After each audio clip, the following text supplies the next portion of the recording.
It's time to feel the rage. Welcome to Film Rage, where we talk movies in theaters, streaming, and classic films as well. Directors and actors beware, as you cannot hide from the rage. My name is Bryce, and I'm part of Film Rage crew, which also includes Jim. Hey there, Jim. Hey, Bryce. And also, there's Merman. He is working at the Calgary International Film Festival, getting it ready for all the people that are going to be attending. It's all on Murray's shoulders. Really? Yep. So if Murray fails, the festival fails. Exactly. But you know what? Murray never fails. So never worry is what I'm going to say. Never's a big word. Yeah.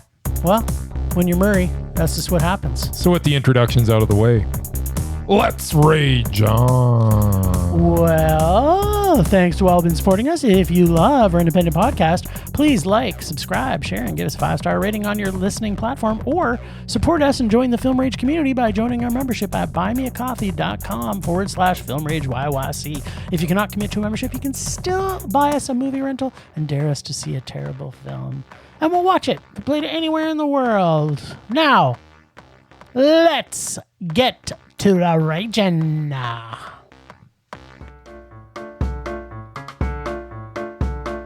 What the missing Murman predict? What the missing Murman predict? Will he predict the rage or will he predict the mondo? Will he tell us all what Jim and Bryce are at the movies? But wait, the merman's not here, but here he comes anyway, swimming to you. Swim, Murray, swim, Murray. Swim, Murray. Swim, Murray, swim, Murray. Swim, Murray, swim. Swim, Murray, swim, Murray, coming your way. All right. So what does the Merman have to say? I understand that he sent you a little... That's he sent right. his predictions even though he's not here. He gave here. his predictions. And the amazing Merman predicts. We are seeing 3 movies this week. One was Speak No Evil, which he said, rage, rage. And he said, because it's Blumhouse, which is often a pretty good guess. For you? For me. That's right. Blumhouse is fine. You're making me rage already. The Critic, which he said, double meh. He says, I'm sure Sir Ian is golden, but it looks too light and uplifting for the both of you. Boy, he didn't see this one. No, he could not be any more off the mark. Exactly. This is like the least. This is a dark movie, It's so dark. Not uplifting at all. No, it's the My mother literally said, I really liked it, but it was depressing. and we'll talk about that later, what I thought because of its depression. And the last one is called Am I Racist? And he said, Mondo, assuming Bryce stayed awake for this movie, you both probably loved how wacky it was. I'm sure I would have hated it. And that is probably 100% true. Merman would have absolutely hated this movie. Wacky? Well, the trailer makes it look more wacky than the movie was. I didn't watch the trailer. Yeah, well, that's a thing. I didn't know that I was supposed to prepare myself for wackiness. Yeah, well, kind of wish I did. There was a bit of wacky. Yeah, there was a bit of something. There was a little bit of wacky. I don't know, I call it wacky, but... All right. It's a loose definition if ever I heard one. You know what? That was it, right? We're done with the Merman Minute? Yeah. That was the Merman Minute. That was the amazing Merman Predicts. The amazing Merman Predicts. All right. I'll get the segment straight. So our first film we saw was Speak No Evil. So James McAvoy is creepy as hell. Yeah. Like, in general. Okay. Even as Professor X. This is actually, by the way, Merman's review. Oh, you should probably say that. I know first. that, but I was wanting to know if you could catch that. Oh, yeah. Yeah, because that is that something that I thought I'd read Merman's review, and I'm like, wow, that's what Merman said too. You and Merman are simpatico. No, it's actually Merman's. Okay. So, like in general, even as Professor X, there was something creepy and sinister about him. Maybe it was that blue kid that he took in as a sister, but was really pissed when she left with Michael Fassbender. In any case, every What? performance he gives is unnerving and sinister. Unfortunately, that's pretty much the only good part of this film. As it was pointed out to me, this is a remake of a Danish film. So, that one is going to be much better. For this film, it had a nice slow build of suspense, only because McAvoy goes dark from the trailer. But the ending really got more and more redonkulous. Let me talk about The House Guests from London for a minute. This film basically became a battle between three evil, sadistic, meat-eating humans and a vegetarian, peace-loving woman, and in her wimp of a husband. They had multiple opportunities to put an end to their cruel hosts, but they wouldn't even pick up a gun, for God's sakes. The husband seriously had no balls whatsoever. I think he was castrated by his wife, and she kept them in her purse. I absolutely despise that character. The CLFs were okay, except as per the title of the film, the boy did not talk at all. Overall, I didn't mind the first 90 minutes of the film, but the last 25 minutes were just frigging ridiculous. We were laughing at the absurdity of how all of this ended. As I've said before, anything Blumhouse starts as a rage with me and has to work its way up from there. This one didn't.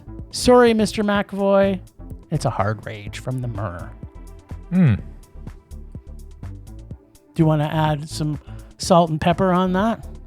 Or do you want me to talk about what I thought of it? You can. It doesn't matter. You go ahead. All right. Well, this is what I thought of Speak No Evil. So, just like Blumhouse, it takes a foreign film that was made only 2 years ago, which actually almost 100% was already in English, and Amerisplains everything to us. The exact same story, but it's all Amerisplained. But now it reaches a wider audience. Change the ending and add 20 minutes of extra time. Wait, what's that term I was using? Amerisplaining? Think mansplaining, but where they take a movie and over-explain absolutely everything to the nth degree. I mean, the original of this and the beginning of this one were very similar up until about halfway through. And then it takes a hard turn into Merkville, where the entire ending was a feat of annoyance, where complete idiots fight professional killers, and the whole last 20 minutes is apparently what they added to extend the original into a Blumhouse hot mess of an ending. In addition, a perfectly great rated R horror film from the Danes with full frontal nudity for all sexes to enjoy goes to the usual PG-13 poop fest that Blumhouse now has. On top of that, what accent did James McAvoy have? Can someone please explain that to me? Was it British? Was it American? Was it Americish? I have no clue what accent. Every time he talked, he had a different accent. His accent was fine. Oh my God. How do you not overlook these things? Okay, so knowing the original before seeing this was not a help, because watching this, I think had I not seen the original, maybe I might have liked this a little bit more. I mean, there were two funny parts in this, in the entire movie, that made me laugh. No, there was two.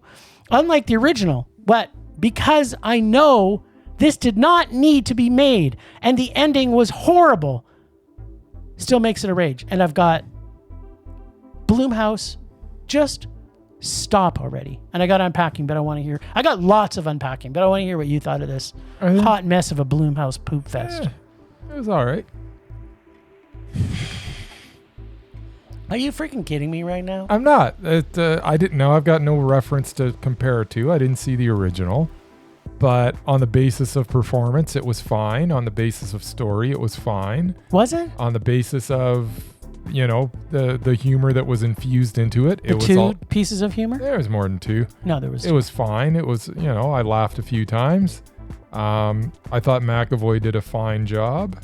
I thought that it started stronger than it finished, but it's a Blumhouse movie, so I guess maybe the bar does get lowered a little bit on Blumhouse movies for me. So just so we're clear and our listeners know, yeah. Is this going to be a Gerard Butler curve scenario? Is now Blumhouse have its own curve? I think Blumhouse may be getting a curve. I'm not rating this one on a curve. You are definitely rating this on a curve. But eventually, I might start doing the Blumhouse curve because I think they're capable of better. So I don't want to fail them every time. I don't want them to get down on themselves. I want to build them up a little bit. Well, I don't want to because they keep doing things like this. Okay, so let me unpack some of the stuff that. Anyways, let me finish. You got more? What more can you say? it was meh. Okay. Oh, there we go. Okay, so here's my unpacking. How many guns do the killers have to leave on the ground before the family finally fucking grabs one? They'll take down a killer and the gun's lying right there and they go, scurry, scurry, scurry, scurry, scurry, when they could pick up a fucking gun and blow his head off. Or a rock. Minor but quip. That's more to come on that. Mm-hmm.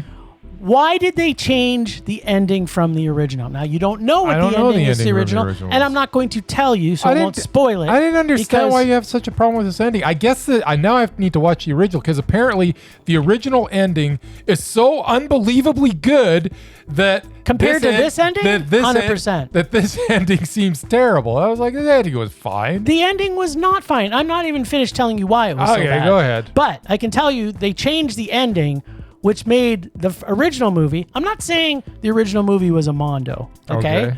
The original movie was a high meh for me, but the ending was a mondo because it's exactly the way it should have happened if you can imagine it. Whereas this, because it Amerisplains everything to us, it's like it has no hope for it to be anything but a happy ending for all of those involved. Now, where was I? Oh yeah, because Americans love happy endings. This movie was a nice movie to watch because I've seen it all before. It was comfortable. It was familiar. This doesn't even sound like something that you're like. This is not. Who are you selling this to? Are you selling it to me or who are you selling it to? Because with the unoriginality of this film. Yeah, I've loved the unoriginality. Okay, so what about how you've got an 8-year-old boy who uses a CGI rock to get his trauma out? How was that scene? How'd you like that CGI rock? There was a CGI rock? Yeah, the rock he was murdering the guy with. That looked like he wasn't barely lifting anything. He had a giant rock in his hand that he was basically looking like... I just thought he was really strong. Yeah, okay, let's just go with that. Yeah, okay. But you're picking at stuff. Okay, like, then how about we talk about how the boy... You're making this movie sound awful. Many hours alone. It is awful. Many hours alone with the daughter, and not until the very end does he decide to start trying to explain to them. And he can't talk very well, but he knows how to write. He's traumatized. He knows how to write. I mean, he tried writing a little bit, and she's like, I don't understand what you're doing. But he didn't. He's like, okay, well, I'll ignore it now until the next day. Trust is. He was even sleeping in the same bedroom. Trust isn't just given; it's earned. Oh my God! So he needed to get their trust first, and then he could go in and explain. No. Adults are evil as far as he's concerned. Are they? Because he had parents. And he saw he saw right from day one. He was a kid. How these parents were treating their daughter. And he remembers how he was. No, this kid would have told her sooner. Absolutely would have told her sooner. You got to earn trust. Just don't go walking up to people and start blabbing about everything. You got to get their trust first. Okay, here's another point. They go to another part of Italy where they meet these people. Mm-hmm, they bring the kid with them. Yes. He sleeps alone in a room. Yeah. They're out doing whatever for hours on end. Well, we don't know if he could have escaped then too. Like maybe he's tied up. We don't know.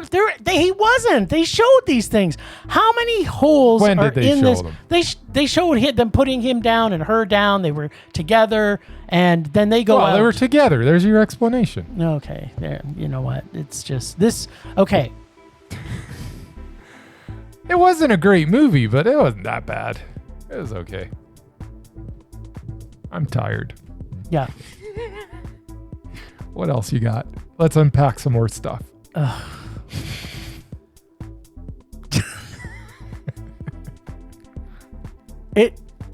These people don't have nobody following them too. So their whole scheme is that they're going to kill these people, transfer hundreds of their entire savings out of their bank account, which, wires can be traced. In fact, that's how you catch a lot of fraud internationally.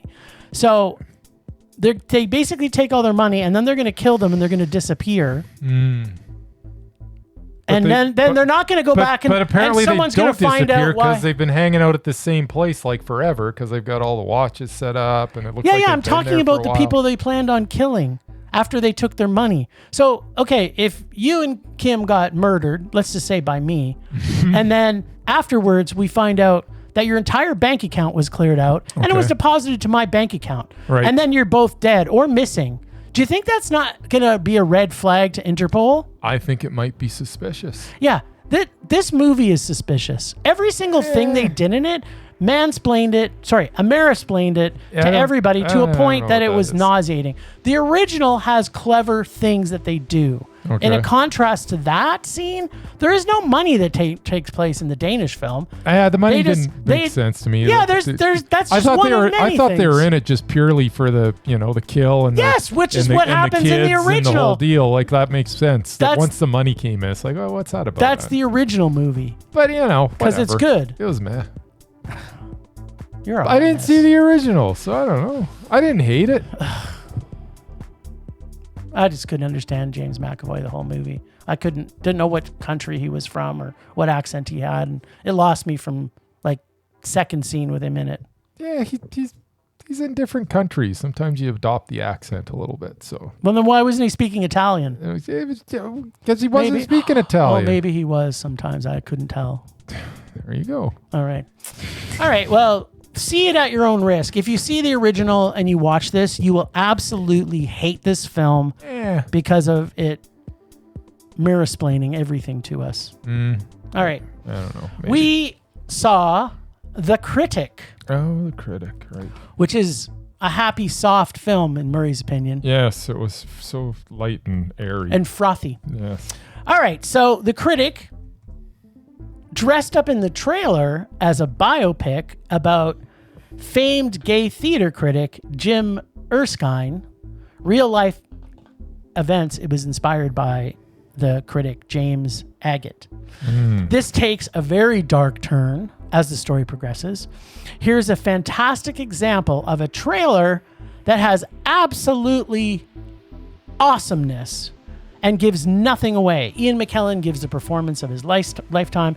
This goes to show you that sometimes you have to fight for your job as you start to get old and bosses start thinking you might not be relevant anymore. This is one of those stories that mystery writers should read and learn from. Like all those awful Poirot films with Kenneth Branagh in them. They should probably watch this movie. The writing, especially McKellen's dialogue, is satirical and cleverly written, and it's dark, and a lot of times it's actually quite evil.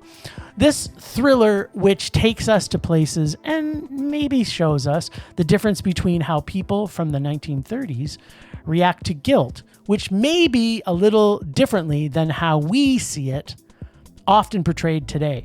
Also shows us that people, in fact, are all not that much different from the 1930s. Where people cheat, people do things in show business to further their career, and people at the top play games with people's lives in ways that make Game of Thrones look like a recess at kindergarten. This may be the best mystery thriller I've seen in the last year. I love this film. It was Mondo. Huh. Loved it. So, yeah, and I understand why you loved it. It's actually kind of weird. You're either going to go into, and honestly, if somebody other than Ian McKellen was playing the lead character, I'm not sure it would have been anywhere near as good. But because he is so mesmerizing in this, and because he is just so good in this role, And just seeing Ian McKellen, you know what I'm so glad is that Ian McKellen in his advanced years gets a juicy role like this. Totally. That he can just do his thing, and he can eat up the scenery if he wants, and I'm just so glad that he got this role, because if someone deserves to just go out there on the screen and just lay it all out and I guarantee he had a fantastic time being this character. Absolutely. He deserves this. Like, he deserved to be in this film. And just on that basis alone, the despicableness of this character and the way that Ian McKellen played it, that alone makes this worth watching. Someone else and I kept that, and that's what the thing after I watched it, I was trying to think, if someone else was in this role, would I have enjoyed it as much? And obviously I wouldn't have. And then I'm trying to think, was this really Mondo, or am I just so enamored with McKellen? But at the end of the day, yeah, even if McKellen wasn't in it, I still think it would have been at very least a high meh, maybe a Mondo. This movie was Mondo for all the reasons you said, but you can't get over the fact that this was like Ian McKellen's maybe the best he's ever been. Yeah. And the fact that he got to play this guy. Yeah. And probably, I mean, let's face facts, he's not getting any younger, and probably one of his last roles. Yeah, it could be. Is just fantastic. I'm so happy for him that he got to do this. Yeah, for sure. And yeah, this was totally Mondo. You know, it's interesting. We talk about, some of these actors that have stayed true to their performances over the years. Like, it made me think of Christopher Plummer in his last few years, where he did Remember and was it Beginners? Is that what it's called? I think so. I want to say Beginners, but maybe it was not. But two performances that he did in kind of his last 10 years. Why do I think it is Beginners? Yeah. Yeah. Like where they haven't got the level of appreciation that they deserved, and giving them these meaty roles in their later years. Because, how many times have we said it with some actors where they just start taking everything and then it gets diminished. Robert De Niro. Yeah, like Robert De Niro, like James Caan. Christopher Walken, right? Like, they're just taking anything to still be working. Yeah. And you think to yourself, you know what? Have a little bit more class, like Sir Ian McKellen, and just pick those roles. Now, the other thing is, my understanding is that Ian McKellen is also gay. So playing this character for him would have been pretty cool. And then you think about it, that the gay character is evil, which is a very 1930s thing to throw in there, which made it even more. But, it's also the most incredible character that I've seen in a long time. And I kind of have this debate that goes on in my head. Is it fair to create a gay character that's so evil? But maybe he became so evil because he couldn't come out. Right? He's like, you know what? Fuck all you. I'm going to kill you out because I can't come out. Well, he couldn't come out, but he was about as out as you could be in that time. Yeah, I think everybody knew he was gay. And he didn't care. Yeah, well, exactly. Well, he probably should have cared a little bit more. Maybe. But yeah. And would your mom have given this a Mondo, you think? My mother watched it, and she said, and these are her exact words, "I really enjoyed that, but I wish it wasn't so depressing." Oh, I thought it was so deliciously depressing. Yes, and I'm like, yeah, that's why it was fantastic. Because I tell you. Yeah, don't go see this one expecting being mansplained to you about how, which a lot of these other crappy mystery thrillers are. Yes. I don't even know if you can classify it as a mystery thriller. Yeah, not really. It's just more like a evil. It's got a definite, sort of film noir, look about it and feel, but it's really not that type of movie. It's its own thing. Yeah, I think the director too does a good job capturing that era of the 1930s, right? Indeed. All right. Our last film. Wow, this is a bit of a loaded film. I don't even know what to say about this film, but you go first. All right. So, am I a racist? So first off, this has a black producer on this project. In fact, there are more than one black producers as this. There's a lot of producers on this. I'm sure there is. Yeah. Half the time as I was watching this, I wasn't sure where the film was going.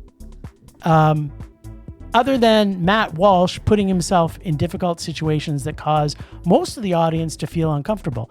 Keeping in mind that every single person in our audience when we went was white. Mm-hmm.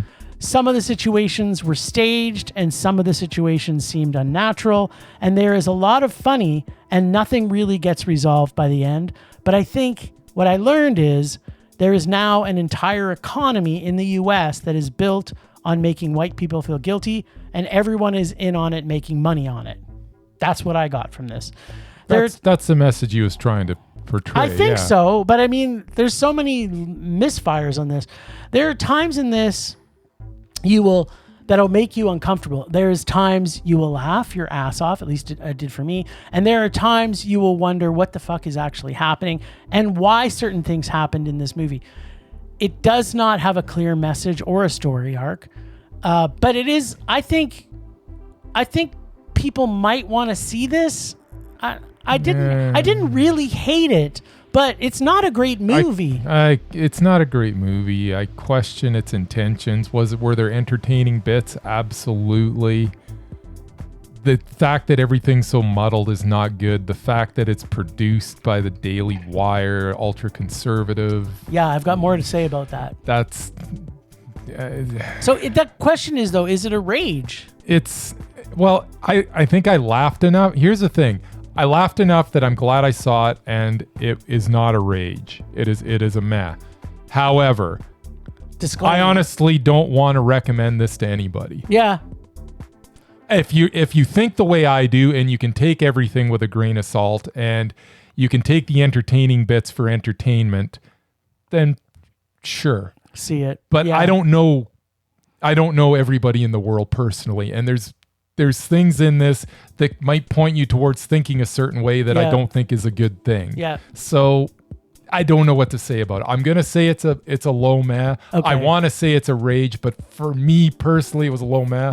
Yeah, because I think the points that were trying to be made, at least for... It's a hard movie to talk about. It's a hard movie to talk about. So now I want to put a disclaimer in here, just because I found this actually, that I didn't hate it. Yeah. Because I found the satire in this. Yeah. But it stars Matt Walsh. Here's the thing. It does not mean I find his beliefs on gender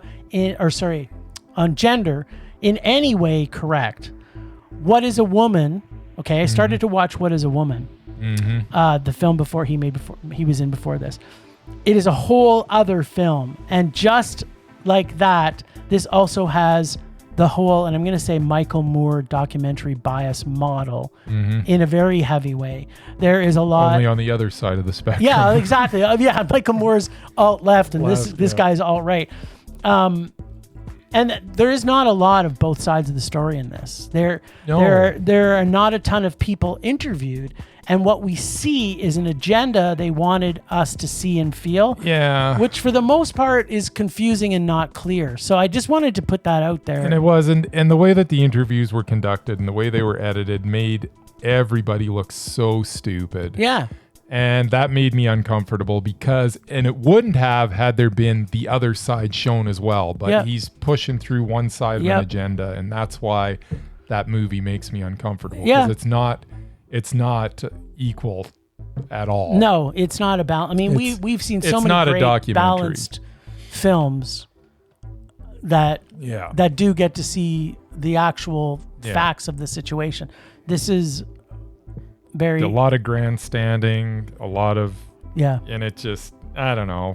You know what? I'm changing it. It's a rage. The more I'm talking about it, the more I'm like, did I find some parts entertaining? But at the end of it's a mess, and it's a rage because it's just, he could have taken some stuff out of it, and it would have been fine. But you know what? He's got an agenda. You've convinced me as well. Yeah. And normally because after seeing it, I still felt It's just weird. Yeah. I don't know. So the answer to the question, am I racist? I think he is racist. Oh, yeah. But then again, I think he was trying to say that everybody's Everybody, racist. So, yeah. But yeah, like you can't tell me that he didn't go to that biker bar knowing the responses he was going to get totally. there. Like, he probably went to 25 biker bars. So he got punched out at 24 of them. Yeah. And then he gets one. Finally gets one where there's, you know, it just is so stagey. It's yeah, just, So is it really a documentary? That's the no, question. it's not. It's, you know, if this was done in the style of Borat, where it's just ridiculous and stupid, and you know, and it wasn't trying to just hammer home a message, it was just trying to be idiotic. Great, it would have been really entertaining. But the fact that it's trying to hammer home a message to me that we don't know what that is, it's like no, just no. All right, there we go. So we started out working our way through a low meh, and then got us to a rage. Yeah, it's more we talked about it. We're like, how am I giving this a low bad? This is a rage. Well, and mostly because of the beliefs of the dude. Well, and then I mean, and that was probably one of the best scenes in the movie, whereas that he gets kicked out of this group, because they find out who he is, and they're like, dude, you're like alt-right. Yeah. So, but they don't say that. No, like, they never say that in the film. Why they're kicking him out? So you have to go do your research after the fact. Yeah. All right. Well, don't see this then. Nah. Oh no, I forgot to hit record. No, I'm just kidding. Hey, Mur. We miss you, Mur. Bryce is barely holding on here. And speaking of Mur,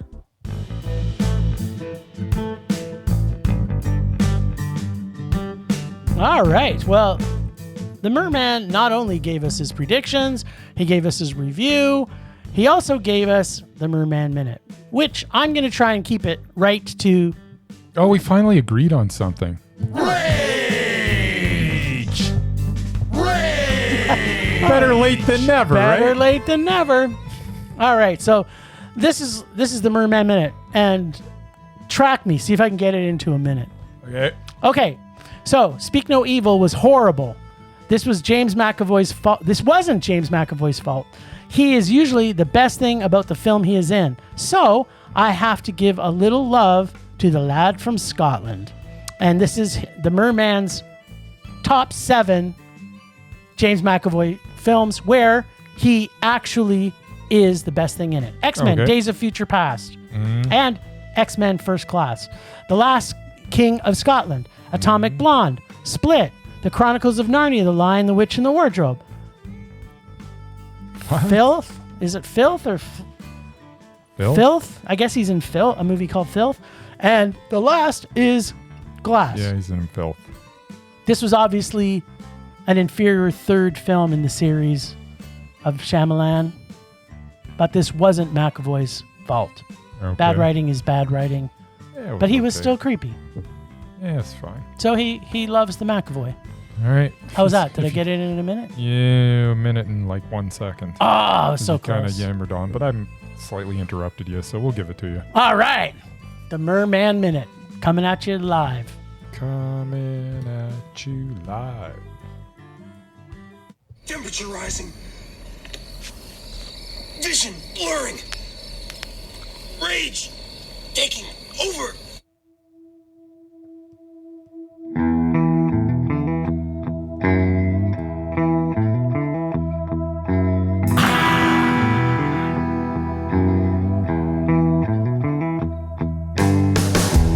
So, no surprise, because I've been kind of talking about this since the first time I saw the trailer. Speak No Evil, the trailer, once you see the trailer, you don't need to see the film. Because everything in the trailer is as predictable as the movie. No, you don't. The trailer is all you need. You need a minute. I think it's actually 2 minutes. So it's like already the film is bloated to almost 2 hours. And then the trailer itself is bloated at 2 minutes. And I'm just like, they pretty much tell us everything that's going to happen. No surprises. The film is horrible. And it didn't need to be made because the original was 2 years ago, for God's sakes. 2 freaking years ago. Now so, you're gonna have more eyes on it. And they spoke English. So just release the original in cinemas in the US. But you know what? It doesn't have the same sweet, saccharine-filled ending where a little boy uses a CGI rock to kill somebody. I just thought he was really strong. Yeah. You're an idiot. Because as he was doing it, I was like, wow, that's a big rock. I can't believe he can lift it up so easily. Yeah, considering he couldn't do anything else for the whole movie. No, he did a good job doing it. I'm not saying that. I'm just saying this movie was horrible. And the trailer was also annoying for many times I watched it. It wasn't the worst. You know what? The plus side of this is that every time I saw the trailer of this, I got to see 2 Ozempic commercials. Yes. So there you go. That is... How you can turn a rage into a positive. There you go. I knew if anybody could do it, Jim, it'd be you.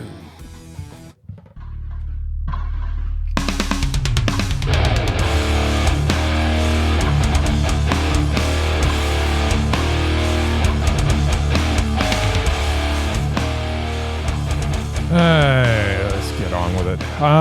So yeah, my rage this week. I'm just too tired to really do anything. Sorry, this is a rage? Well, no, that's not my rage, but I don't have a good rage because I'm like exhausted. I apologize to everybody for my performance this week on the podcast. I've been ill prepared. I've been dealing with just a lot of stuff. And your body's falling apart. Don't forget that. My body's falling apart. And I've just been busy. And I'm not talking dealing with like stuff. It's all stuff that I enjoy dealing with. It's just there's so much of it this week. It's a busy Bryce week. Busy week, and I'm not as young as I used to be. I used to be able to burn the candle at both ends. That's an expression they say. I'm not exactly, the old people say. Yeah, but I wonder what the young people say now. I don't know, something. Yeah, that. Or FTGQARP. What is that? You know what? That's my rage. Everybody abbreviating. I got an idiot that works at work. Sorry, dude. Because you know who you are, and if you happen to listen to it, I'm sorry I just called you an idiot. But burbs, like what the hell is that? What is like the burbs as in like the suburbs? When he goes for a break, he says burbs because he'll be right back. What? Yeah, exactly. I always thought the burbs was like the suburbs. Okay, anyways, here's what my rage actually is. It's not a rage either. It's just an annoyance. Calgary International Film Festival starting this week. I kind of want to stay at the Globe, but they're not doing any 4:00 movies at the Globe. They're only doing 4:00 movies at the Chinook. So then I'm gonna have to go to Chinook, watch a 4:00 movie, and then truck down to the Globe or stay at Chinook, which I really don't want to do. I'd rather hang out with the boys and girls at the Globe. Yep, and people at the Globe. And people at the Globe. But now I'm forced to like stay at. Well, no, I don't even know what I'm gonna do. We're gonna drive all over the city. We're gonna drive all over the city, burn a whole lot of fossil fuel. It's not cool. So your rage is fossil fuel burnage? Yeah. All right, it's a good one. I guess. Is that my rage? Sure. You know what? I don't know what my rage is. I would say my rage is you this time, but I feel sorry for you because it's been like 4 that. solid weeks of your body having different things fall off of it by the way, I can only hear out of my left ear right now. I don't even know what's going on. For some reason, my right ear just doesn't do the thing anymore. But what can you do? Rage subsiding. Pulse slowing. Anger fading. All right. Well. Oh, actually. We're too early. We got music for this. I forgot. Okay, let's hear it. It's coming. Oh, there we go. So. It fades in. So part of our episode this week is a little compacted due to the fact that we are getting prepared for Calgary International Film Fest. And it's their 25th Calgary International Film Fest. So it's a big, big event. There's tons of Q&As. There's tons of visitors and guests. So if you haven't got your tickets, go to ciffcalgary.ca. Is it .ca? Yeah. Okay. ciffcalgary.ca. Check out everything that's happening at the festival. You will see us every day at the festival for the entire time it's on. It runs from September 19th to September 29th. And there's so many great films, I can't tell you. Plus, we have a few directors we're going to be interviewing. We're going to have some CIF greatest that we've seen so far. So the next week and a half, 2 weeks is going to be an exciting time for us. So we hope to hear from you all on the social medias. I'm not going to use an acronym for that because Bryce will get more upset. Yes. Yes, I will. All right. Well, thanks, Ragers, for listening. Thanks, Extended Film Rage family, who you can find in our show notes. Thanks to Casey, the nerdy photographer, our voice of Rage or Dare, and our god of rage. Find us on social media everywhere at Film Rage YYC on all the socials. Check out everything Film Rage at filmrageyyc.com, including our merch site for Redbubble and TeePublic. We're always wanting to make this a raging blast for all listeners, so please comment, like, and subscribe, or send us emails to filmragecalgary@gmail.com. Dare us to see terrible movies to fuel our rage. But no matter what you do, please, please, please, pretty please, please, please, don't make us a rage. That's it for this week. Rage on! Rage on!